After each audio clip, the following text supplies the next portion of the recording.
Bonsoir à tous, heureux de vous retrouver. Alors toujours dans le cadre des préparatifs du concours de médecine pour cette année, donc je vous propose dans cette capsule un ensemble de questions concernant la mathématique. Alors bien évidemment, je vous conseille de se préparer, de travailler comme si vraiment vous êtes en train de faire votre concours.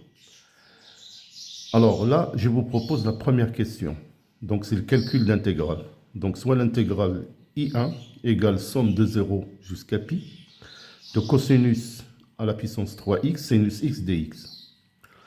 Notez que cosinus x prime c'est moins sinus de x. Quelle est la bonne réponse? Est-ce que c'est petit a, petit b, petit c ou bien petit d? C'est à vous de choisir.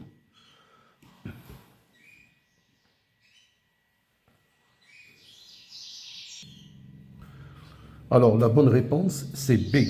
L'intégrale i est égale à 0.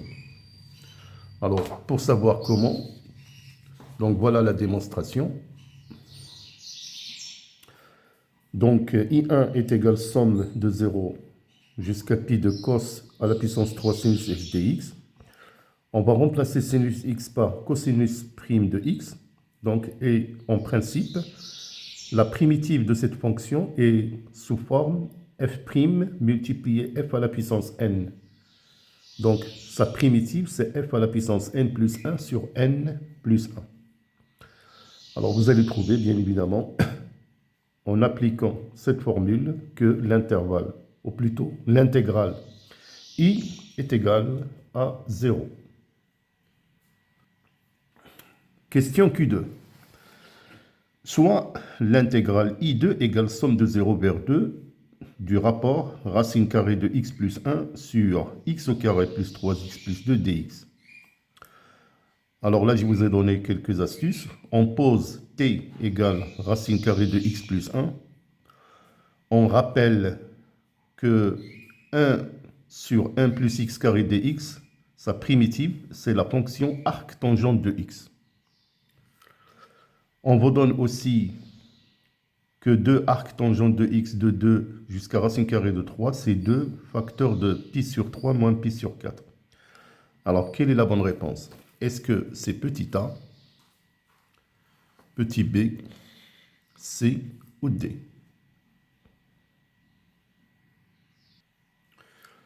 Alors, la bonne réponse, c'est d. C'est-à-dire d, cette intégrale est égale à pi sur 6. Alors, je vous ai montré la démonstration, puisqu'ils nous ont donné un changement de variable, donc t égale racine carrée de x plus 1, et je vais déterminer x en fonction de t. Par la suite, je calcule dx, je change les bornes, bien évidemment, pour le nouveau intégral en fonction de t. Pour x égale à 0, t est égal à 1. Pour x égale à 2, t est égal à racine carrée de 3. Donc, ce qui fait que l'intégrale i2 devient somme de 1 jusqu'à racine carrée de 3 de t fois 2t dt sur t carré plus t à la puissance 4. Alors, après simplification, on trouve que i2 est égal à 2, somme de 1 racine carrée de 3 de 1 sur 1 plus t au carré de dt. Ils nous ont déjà donné cette fonction que sa primitive, c'est la fonction arctangente. Donc c'est facile, je remplace et je trouve pi sur 6. Donc la bonne réponse, c'est D. Alors, concernant les suites, soit la suite numérique UN définie comme suite, quelle que soit n appartenante à n étoile, UN égale à n sur 2 à la puissance n. On donne pour une valeur de n supérieure ou égale à 3 que n facteur de n-1 facteur de n-2 sur 6, il est inférieur ou égal à 2 à la puissance n. Donc ça, c'est une donnée. Alors, la question. Question Q1. La limite, lorsque n tend vers plus l'infini, de n sur 2 à la puissance n est, est-ce que c'est petit a, b, c ou bien d?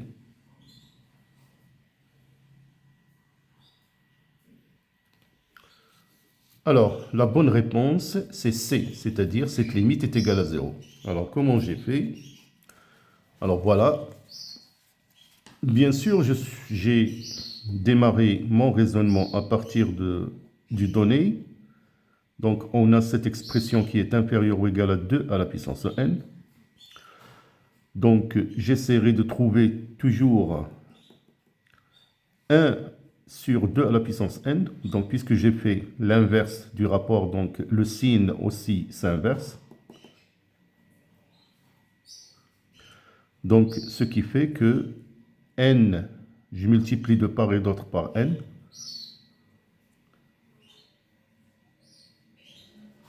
Donc, n sur 2n est inférieur ou égal à ce rapport-là. Donc, ce qui fait que la limite, quand n tend vers plus l'infini, de cette expression, c'est la limite de celle-là. Donc, c'est bien 0.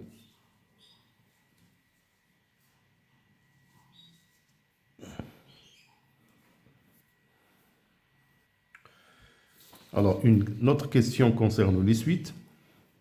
Soit la suite V indice n et W indice n de suite définie comme suite. Pour tout n appartenant à n étoiles, on donne Vn est égal à n et Wn est égal à 1 sur n. Question Q2. La limite quand n tend vers plus l'infini de Vn plus 1 sur Vn et la limite quand n tend vers plus l'infini de Wn plus 1 sur W. Est-ce que c'est petit a, petit b, c ou d? Donc là, faites très attention, la réponse pour les deux limites.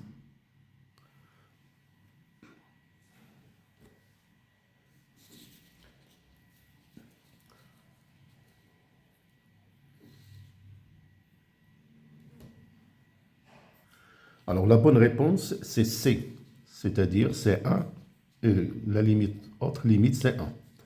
Alors comment j'ai fait? Voilà le raisonnement. Donc on a Vn plus 1 sur Vn, je peux l'écrire autrement, c'est 1 sur n. Et Wn plus 1 sur Wn, c'est 1 sur 1 plus 1 sur n. Donc, il suffit bien sûr de remplacer les deux limites. Vous allez trouver pour celle-là, c'est 1 et l'autre 1. Donc, la bonne réponse, c'est 1.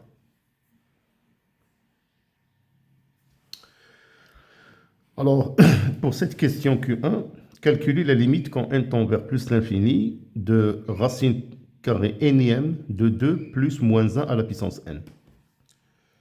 Alors, on vous a donné, donc on donne que moins 1 à la puissance n, c'est une expression qui est comprise entre moins 1 et 1. Bien sûr, tout dépend de la valeur de n. Alors, quelle est la valeur de cette limite? Est-ce que c'est petit a, b, c ou bien d?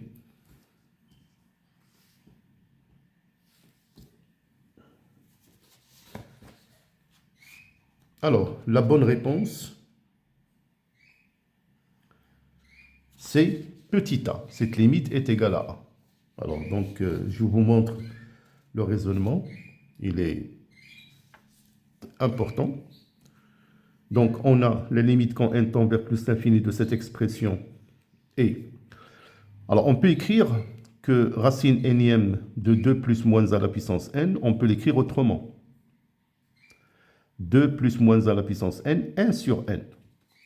Alors là, je vais utiliser une propriété de la fonction exponentielle et ln. Donc, cette expression, je peux l'écrire e exponentielle ln de 2 plus moins à la puissance n, le tout 1 sur n. Une propriété des fonctions ln, donc ce qui donne exponentielle 1 sur n, ln de 2 moins 1 à la puissance n. Alors après, je vais encadrer cette expression-là. On a pour n appartenant à n étoile, on nous a donné que moins 1 à la puissance n est comprise entre moins 1 et 1. Donc, je vous laisse suivre l'encadrement.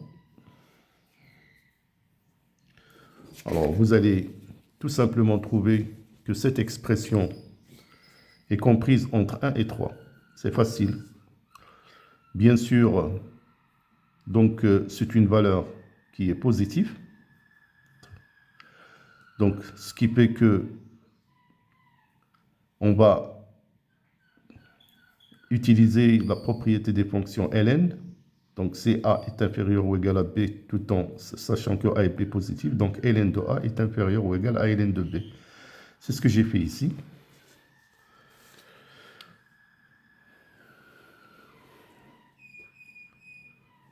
Après, je fais l'encadrement et je trouve que la valeur absolue de cette expression, elle est inférieure ou égale à 1 sur n ln de 3.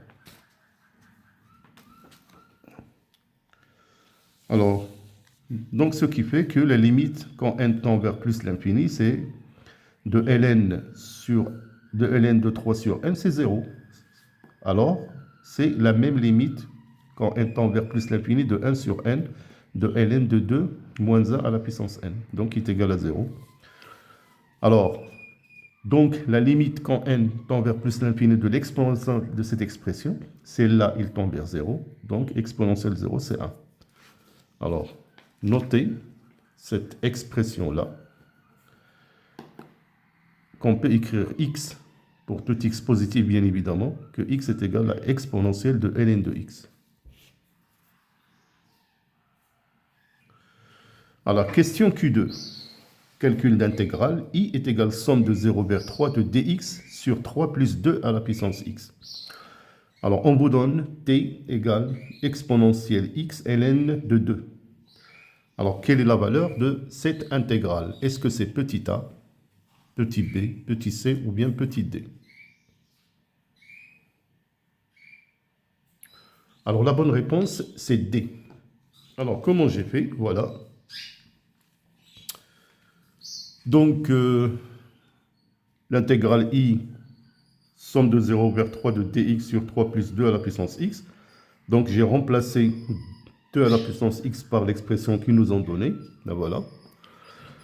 Alors, sachant bien sûr que 2 à la puissance x, c'est e ln de 2 à la puissance x, qui est exponentielle x ln de 2. Alors, on pose pour un changement de variable.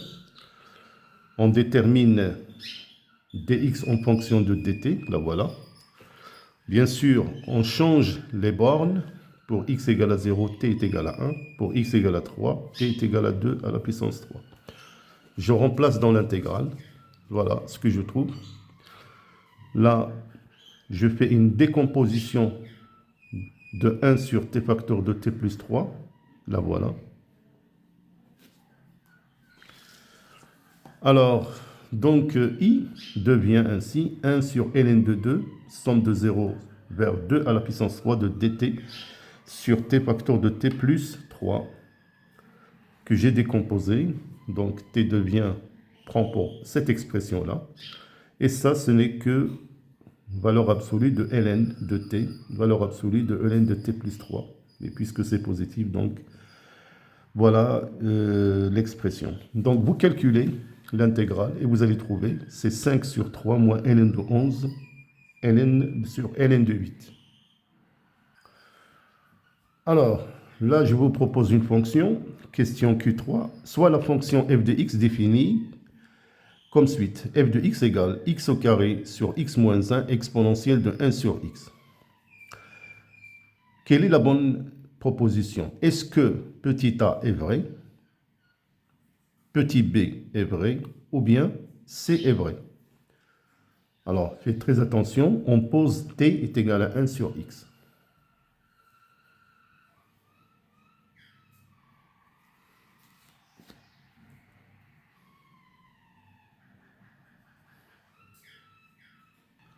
Alors, la bonne réponse, c'est la proposition petit b, c'est-à-dire que la droite d'équation y égale x plus 2 n'est pas une asymptote oblique à CF quand x tend vers plus l'infini.